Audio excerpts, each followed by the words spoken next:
An Errantry War has been declared.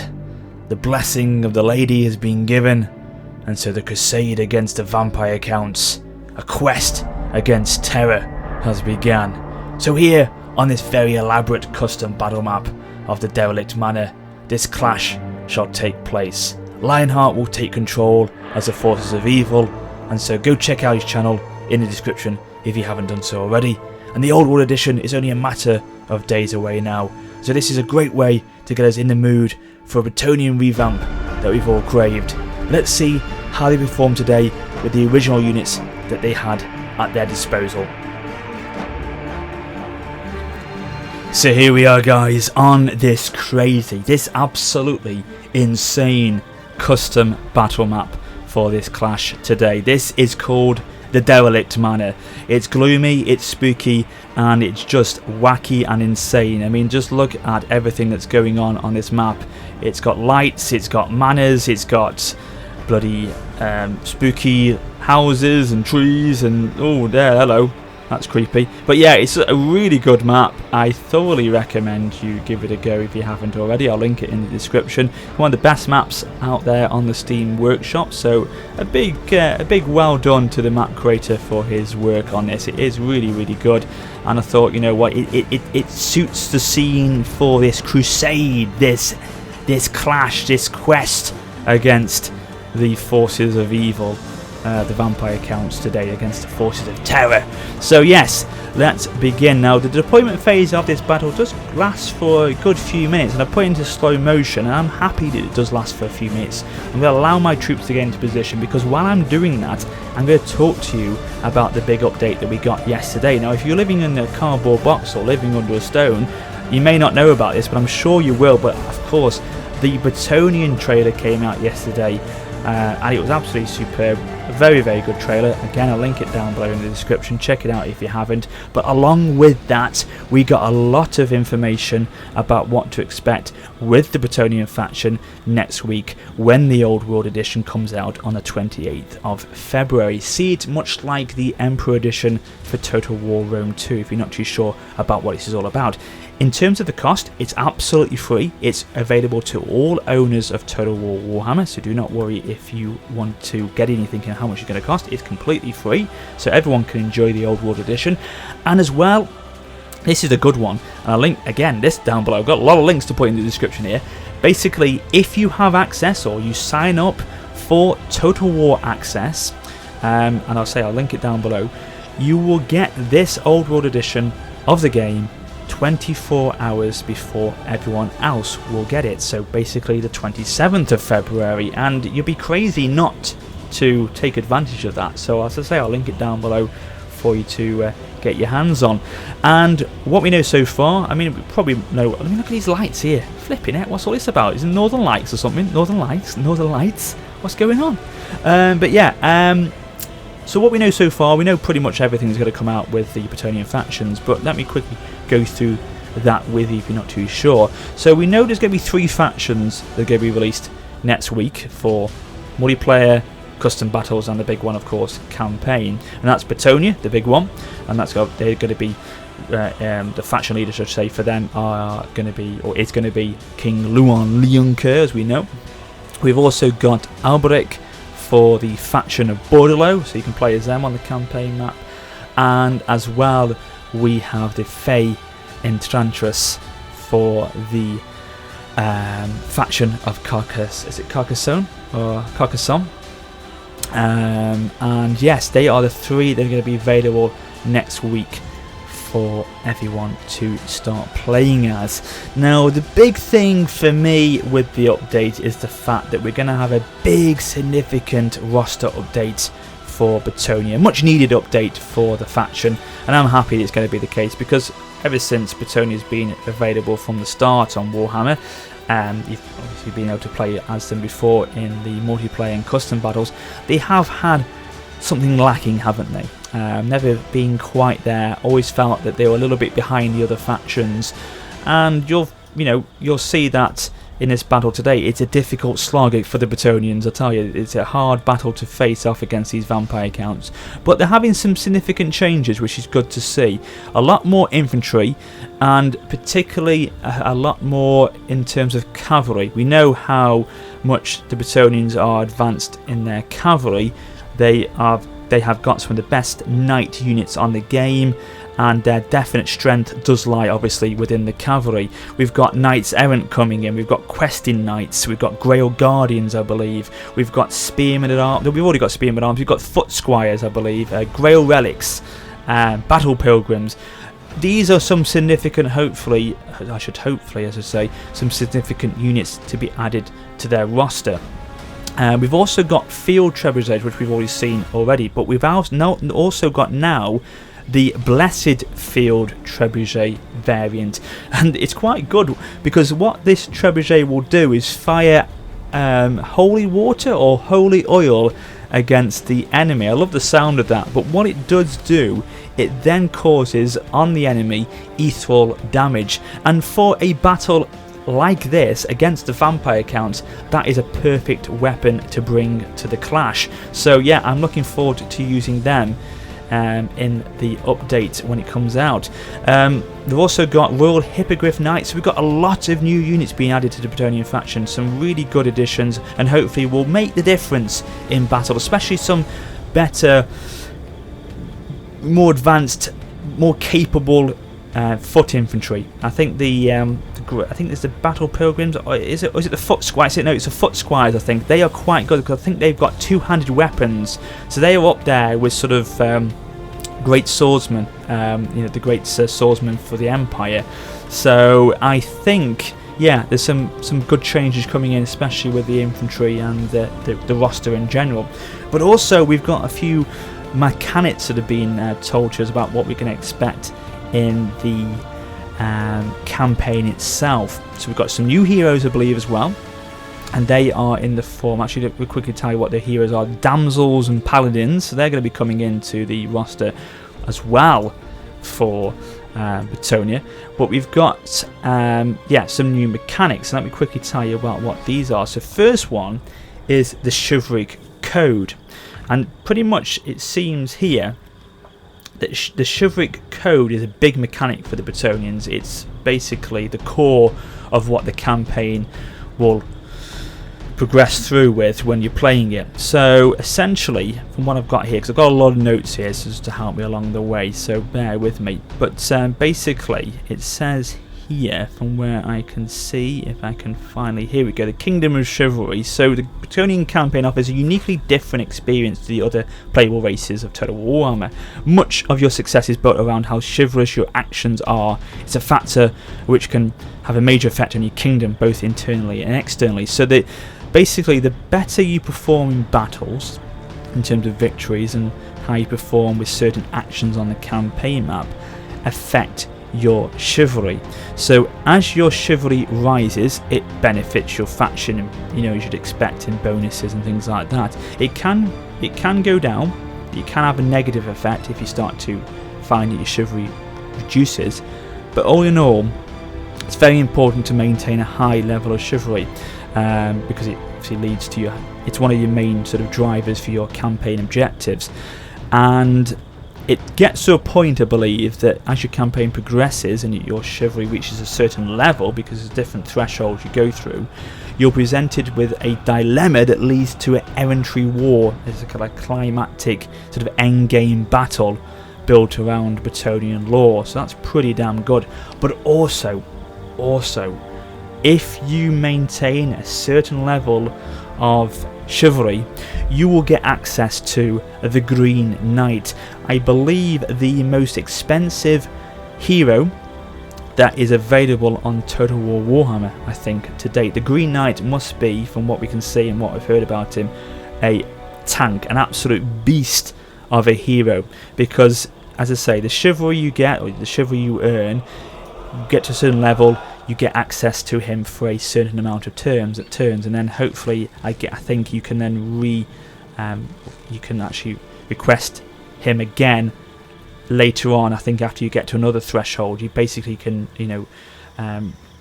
respawn him down the line if you meet the chivalry requirements later on. So yeah, basically this guy is going to be brutal. Really good unit to have in your army.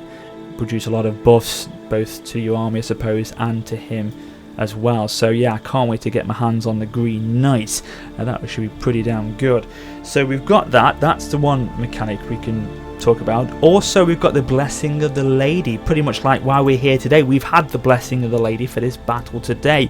So the Blessing of the Lady is a nice little mechanic. I like this one. So as you fight through the campaign, and if you get and achieve a heroic victory, then you will be granted with a ward save, which will boost your army and your units, I believe. And so that will have a significant bonus to your army after being granted this ward save. However, if the units after that ward save is being granted by the lady, if then in a following battle a unit that's got the ward save retreats in battle, they will lose it for the remainder of that battle, I believe. And then as well, if you're on the campaign map and an enemy attacks that army, and instead of fighting the battle you retreat away from it, then you will lose the ward save and the Blessing of the Lady completely, I believe. So you've got to play it carefully, but a nice bonus to have for the time you have it in your army. So that's a nice little feature. And then the biggest one I feel, probably the biggest one, or on par with the chivalry mechanic, is the peasant economy. And what peasant economy is, it's a big driver again with your campaign, because you can imagine with the way Bretonnia are and their faction, a lot of it is a bit like medieval era style warfare and chivalric code, and the way things are in medieval times, especially obviously with the Bretonnians based on medieval France. A lot of it is from the land and peasantry and farming and things like that. So I think this will probably be the case earlier on. So when you haven't got access to greater knights and better performing and better capable warriors, you will probably have to use your peasant units a lot more. And so when you recruit peasants, for example peasant bowmen, for example, you are using the peasants that are in your cities and towns. So you're recruiting them into your armies, they're not going to be there to support your farming and things like that. So what happens is you have a cap. I think to start with, I don't know if this cap will go up as you research things and things like that. It will increase the cap, but I think for starting campaigns you get 0 out of 10. So as you recruit these units 1, 2, 3, 4, you're fine. You're okay at that point. As long as you're in that 10 cap, you get pretty much, I think, bonuses for your farming production, things like that. However, you start to go over that cap, then you'll start to see debuffs appear and penalties will happen. For example, your farming won't produce as much, which will then affect your income, etc. But you can research things to help with that, or you can try and go down the industry route. And apparently, I think if you go down the industry route instead, it's obviously, well then if you focus on more on that side, then you won't get debuffs for hiring peasants into your army, but then industry is not as what I'm saying, it won't actually give you as much income as farming would apparently. So you've got to weigh it all up. There's a lot of things you've got to look at there, but apparently technologies will help in helping that improve down the line. So yeah, that is obviously a big factor to take into account. As well, what we've got here, I mean, from what I can see from the victory objectives that have been shown to us so far in the live streams I've seen and things that have been mentioned on Reddit, a lot of it is, as I say, the victory conditions are based on what happens with your chivalric code. And basically the victory conditions are called Errantry Wars, I think that's what they're called. Yeah, Errantry Wars. So it seems to be that the whole campaign is one big crusade against evil, and that you have to really try and drive the Bretonnian forces against the enemy, and this is what will lead to this big end game battle. that happens. So yeah, that's your big sort of key driver. It's a big quest for the greater good, essentially, for the lady, essentially. So yeah, that's pretty much what we know of the campaign so far. What also I've found to be the case is that I think diplomacy, a lot of your diplomacy will be based around trying to unite the Bretonnian factions to be one big driving force together against evil. This quest element of the campaign. So yeah, that's quite a good thing. You're going to try and unite Bordello with you and try and unite Carcassonne. It's all together against the forces of enemies. So that's going to be something you'll find in your diplomacy as you carry on the campaign. Apart from that, let me just have a quick look. I'm just looking at my notes again. Is there anything else we've got? We've talked about the roster, we've talked about the heroes, we've talked about the legendary lords, and we've talked about all the mechanics and things like that. So that's pretty much it, guys. That's what I wanted to tell you about. I wanted to cover it just so you got an idea of what's kicking off. Sorry about the crazy camera movements, but I think, yeah, pretty much there I have given you the whole shebang that we know about so far. Very excited, very excited. I think it's going to be a very good campaign. It suits me a lot because I love medieval chivalry. I love medieval in general, the period of history. So if this is obviously the closest we're going to get, then that's fine by me. They look so regal, don't they? So grand in their appearance, and the new units will look fabulous as well, I'm sure. So this will suit me a lot. I can't wait to play them, obviously, when the update comes out.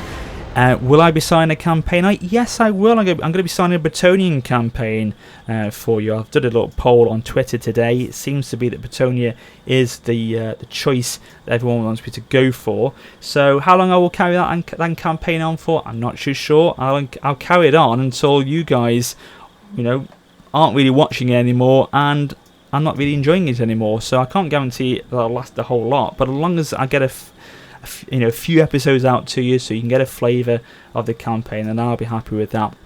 So yeah, we'll see how it goes. If I'm enjoying it, which by the sounds of things from what we've read so far, I think I would enjoy it. We'll see how long I carry it on for. I may carry it on to the very end. We do not know, but let's just enjoy it while I can. But anyway, let's crack on now. Enough rambling from all the stuff we've talked about so far. I'm going to click play again, and we're going to go straight into the action now. Still deploying, as I said. Units still getting into position. The map. Just a quick look at the map. It's just wacky, isn't it? As I said to you, it's very big, very, very big indeed. So it's got a lot of scope to manoeuvre and get your units into positions. Try and outflank the enemy if possible. Look at this big lake here with the stars. Very good. This nice tower over there. God, how does that work? That defies the laws of gravity. What the hell? Good God. That's magic, I tell you. That's witchcraft. Yeah, but it's really good. I say really big expanse of land here. Bit of dwarven architecture over here. Don't know what that's all about. Just pipelines leading to somewhere. We've got the derelict manor where the necromancer is in there, apparently doing all his magic and crazy stuff. And yeah, it's all out there. So let's have a quick look at the armies, I guess, before we crack on. So we've got the spearmen at arms here. These spearmen at arms with the shield variants here. So as I say, we've got these already in the game. We've seen these before. So we've got them. We've got normal spearmen at arms, as I know they're over there somewhere. So we've got some peasant bowmen here. Now the peasant bowmen in the update are going to have two more variants. We've got peasant bowmen with fire arrows and peasant bowmen with pox arrows. So probably they're going to cause missile damage with fire arrows, and then HP damage with your pox arrows, I should imagine. So we've got them coming in. We've got some men at arms with the pole-arm variant. So we've seen them obviously before. Is the men-at-arms with shields? I think that's a new one for the update, because they aren't a unit I've come across so far, so they're going to be coming in. We've got the field trebuchets, as we've seen before. Looking forward to seeing and using the blessed ones. And who else have we got down at the back? This is as much, you see, we haven't got much variation so far, have we? That's the thing with Bretonnia. I can't wait to have this, this much more variation that we'll have next week. So we've got King Luon Leonker, we've got a Damsel, we've got a Paladin. So these are heroes that are in the Bretonnian roster already, but they must have had a bit of a rebuff in terms of unit stats and things like that. A lot of these units have had rebuffs in their abilities, I believe, and their stats in the updates. So that's going to be something to look forward to as well. So hopefully they will perform better in the battles. Let's have a look at the cavalry, the backbone of the Bretonnian army. You've got Grail Knights over here with their very light blazing lances. Lovely looking units. Shock cavalry. Excellent cavalry. I mean, I'm looking forward to seeing what the Grail Guardians are like. They should be pretty damn good. And the Knights Errant. I believe that, especially the Grail Guardians, I think they are like a top tier cavalry unit, the Grail Guardians. So they're going to be pretty sweet to start using. Now over here, where the hell are we? I'm looking forward. That's here. I've got my flank over here. We've got some Knights of the Realm over here. A beautiful looking cavalry over there. And then we've got, in the tree line, we've got Pegasus Knights. Yeah, so they are good. I'm looking forward again to seeing what the Royal Hippogriff Knights are going to look like. And the Royal Pegasus Knights. So they're another variant that's going to be added onto the update as well. So we're getting in position now. Things are getting interesting. So we should be close to the battle beginning. Let's have a quick look at Lionheart's vampire counts over here to see what he is bringing to the mix today. He's got a very, very strong army. This is going to be very hard to try and take down. The Grave Guard with great weapons. We know how tough these are, especially the great weapon variants of them. So he's got 4 units of these guys in his front line. He's, you know, his meat shield in the centre there. He's got some chill guys. I'm going to say chilled guys then. Some chill guys. These are Hex Race, the Regiment's Renown variant. He's got some Hex Race over here. So these are the sort of units that would be great to have the Blessed Field Trebuchet fire off against to cause them some ethereal damage with them. And over here to his left flank, his strong left flank over here, we've got the Grave Guard there. We've seen them in the tree line here. God, this is a bit messy. We've got some Grave Guard over there, so he's got the ones without the great weapons as well. He's got some Crypt Towers, some zombies as his sort of meat shield there. He's got a Vargeist, sorry, Vargulf over there. He's got a Terrorgeist. I know he's got a Terrorgeist somewhere in the tree line. I know he's got a Terrorgeist. Where are you? Show yourself. There you are. Terrorgeist, here we are. Thank you very much. He's also got a Claw of Ganache. The mounted chariot. Look at that. It's a Regiment of Renown unit there. Beautiful. He's got all in all a pretty grim looking army. Pardon the pun, but it is pretty grim looking, and it's going to be pretty terrifying. These Bretonnian men, this is one hell of a quest that they're fighting today. I would be scared shitless, I would, seeing this approach me. Absolutely pooping my pants. So yeah, the Crypt Towers are coming forward now, begin to take their position in front of the manor. Now his Terrorgeist is coming forward with quite speed, and his Vargulf here. This is interesting. He's probably spotted the Bretonnian cavalry in the forest there, and that's where the strength, as we know, will be for me and my forces. He's going to try and look and see what he can do, probably to try and take them out early doors, because if he knows the cavalry are taken care of, then the infantry will go down a lot quicker. So yeah, let's see what he's going to do here. It's going to be interesting, his movement here. So he's bringing up his cavalry on the flank here. Now what I have done is I've got these positioned very carefully, the Grail Knights, as I said. These are on the flanks here at the moment. I'm going to manoeuvre them around the back of the mansion, and hopefully the vampire counts will not see me doing that as I begin to push forward here. Yeah, a lot bigger map this is. A lot bigger map.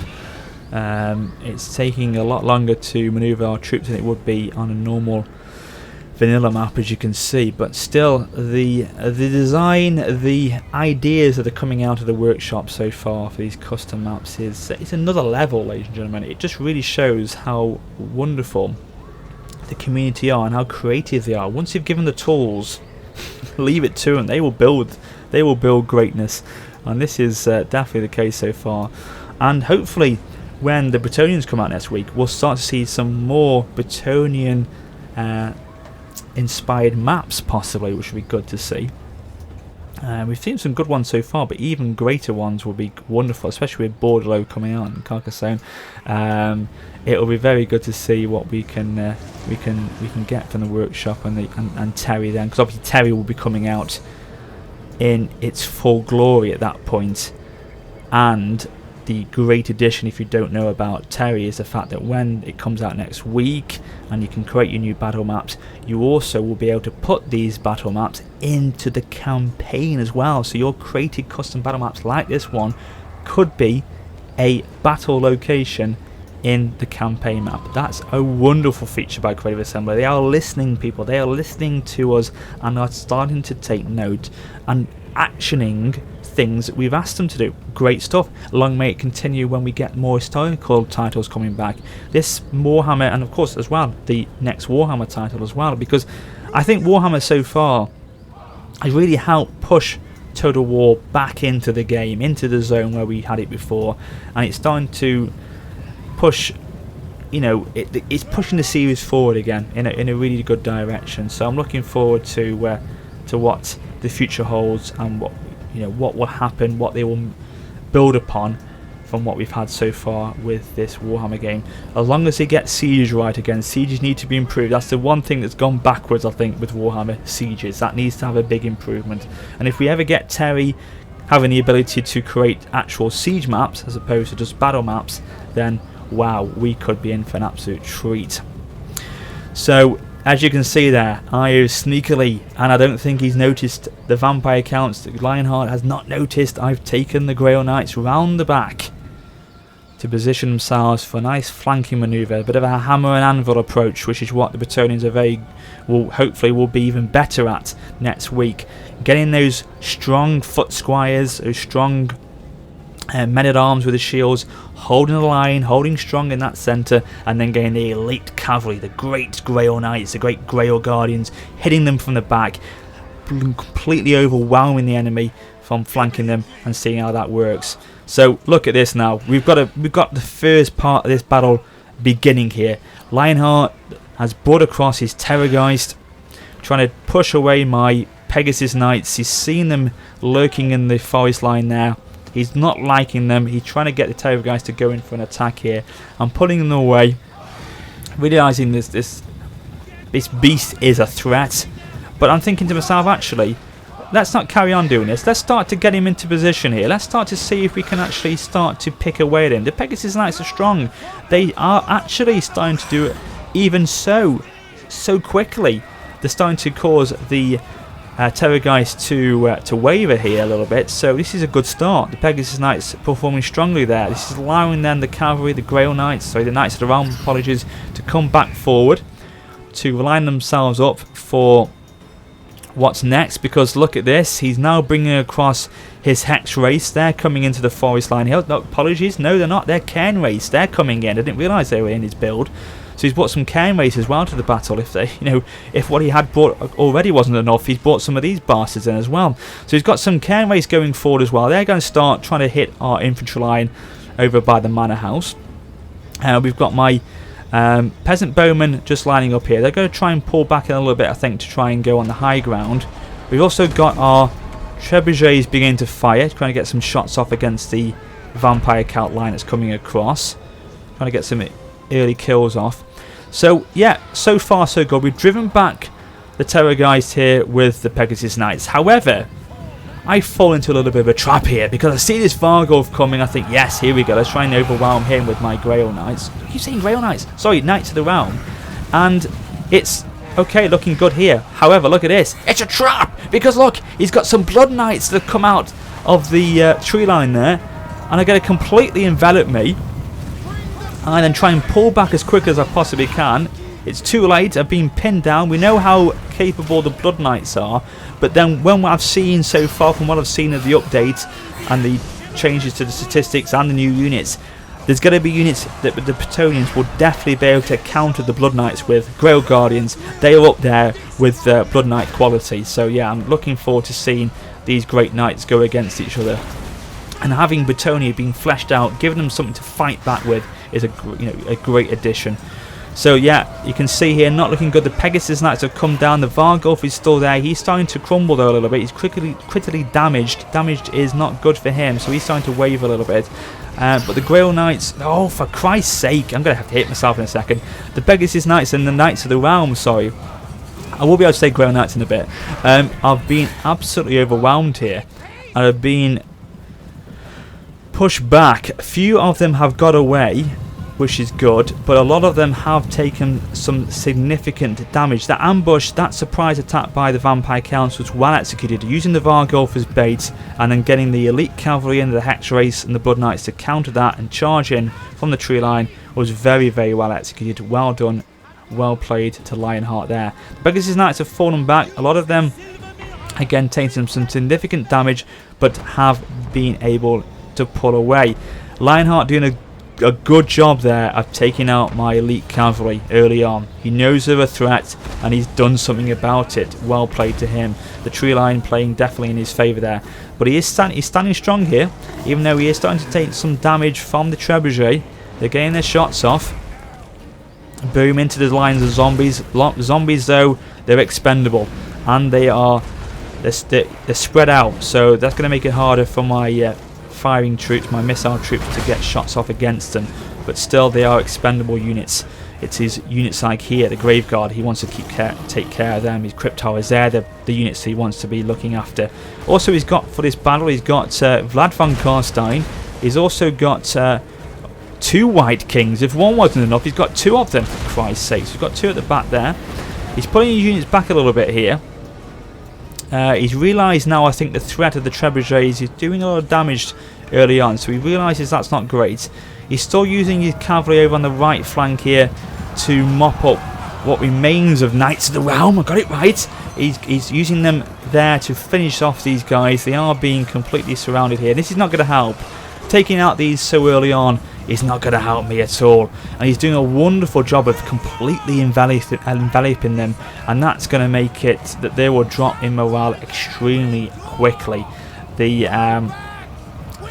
shock element, the fact that these units will inflict terror upon them will make them break. They're terrified. They are going to break extremely quickly, so they are now pulling back, and their contribution to this battle has completely been taken care of. They are gone. The Claw of Ganesh though, wow. I love the look of this unit though. Wow, look at it. It's absolutely mad. Magic Chariot. Looks like it's being pulled across by some sort of Hex Rate variants as well. So they're going away, mopping up the dead there. So that's Knights of the Realm. Game over, gone. So back over to the fight we go. Things aren't really happening much at the moment because Lionheart's just getting himself into position now for the sort of second part of this battle. He's used the cavalry well. They are now dealing with what remains of them. And we've got some Pegasus Knights going in here, trying to deal some damage to these Cairn race that have been left unmanned over here. They've been left to their own devices, so the Pegasus Knights are trying to go in to mop them up, but they have been pulled back, and only a few of them remain now. I think, what, 2? Yeah, 18 actually. 18 are left, but I don't think they'll survive for that long because these Cairn rated, not bad infantry. Ethereal units as well, so inflicting terror again. So yeah, Pegasus Knights, I don't know if they'll hold for much longer on there. So they're trying to pull away again, realising that the fight is too strong for them. They're trying to get out of there while they can. But they have, I think, routed that. No, they haven't routed. They're going to come back in a minute, I think. So Lionheart's then bringing back his cavalry now. He's realised that the job's done on the flank. He's done a good job there, so he's bringing what remains of them back. They have taken some damage. Some of the units here have taken, there we go, not what I'm saying, they haven't actually taken a unit damage, but what they have taken is some health damage, so they are sort of broken a little bit more than what they used to be, so that's helped a lot. So he's now bringing back the forces, the infantry forces again, to begin this second assault.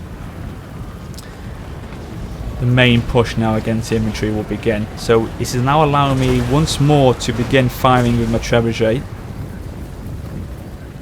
I'm getting some shots off here.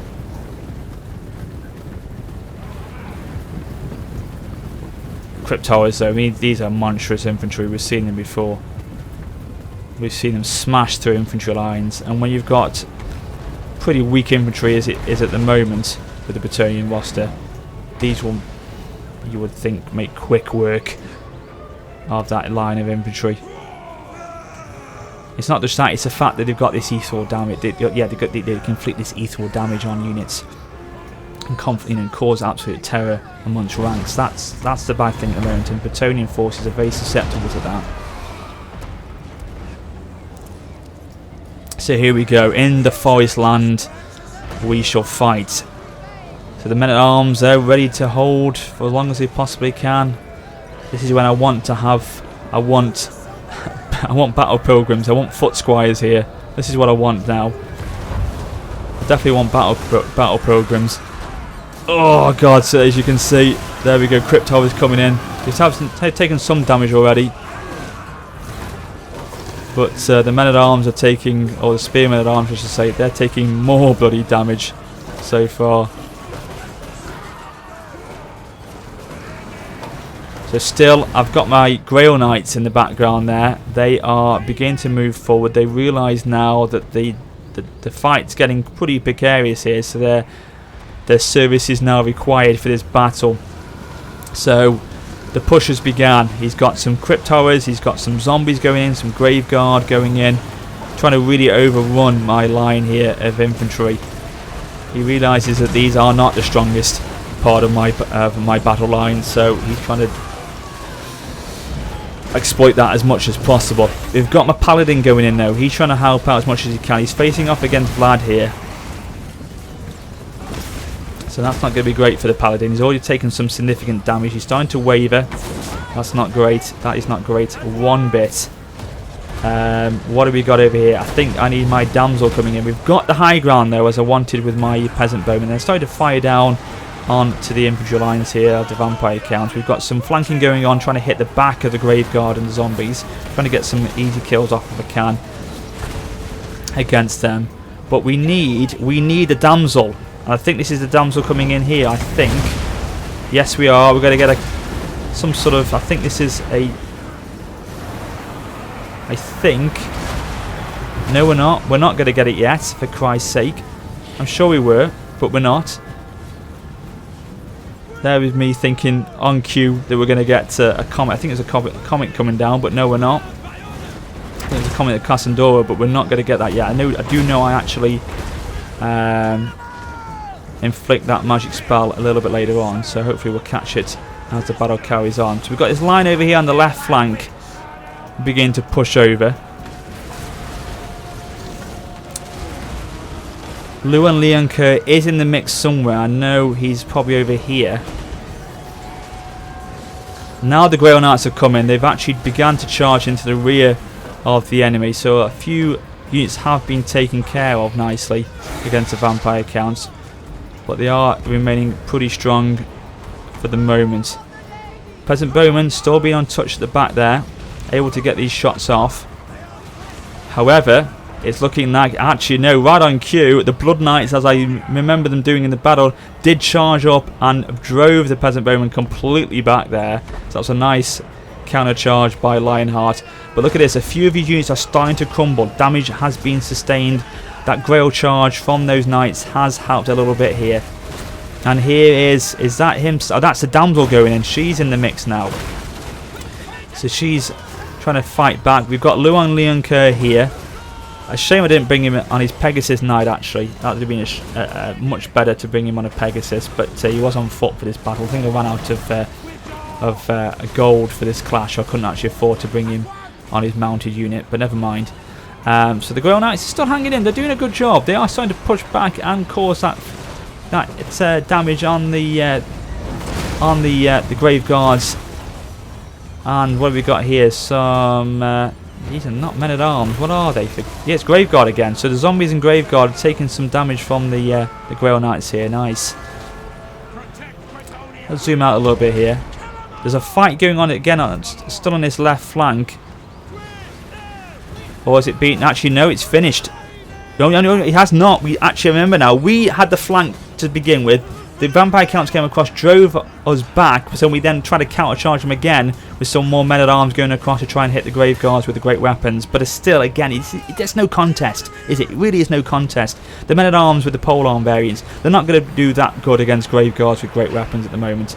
This is where we need those the battle pilgrims going in to help out. Sorry if you can't see much. It's just crazy with the tree line and the darkness in the battle here. It's just bizarre. I mean, these skeletal warriors are being raised up. I think is it Vlad has raised up these skeletal warriors from the ground there. They've been summoned up, so they're coming in now. They've nicely been summoned just behind my infantry line there, so they're going to try and again counter-charge me at the rear there. So they're going in. Leonker is standing strong for the moment. For how much longer, I don't know. We've got the damsel here. She's starting to take a lot of damage as well. The Blood Knights are coming in from the flanks now. They're trying to surround what remains of us.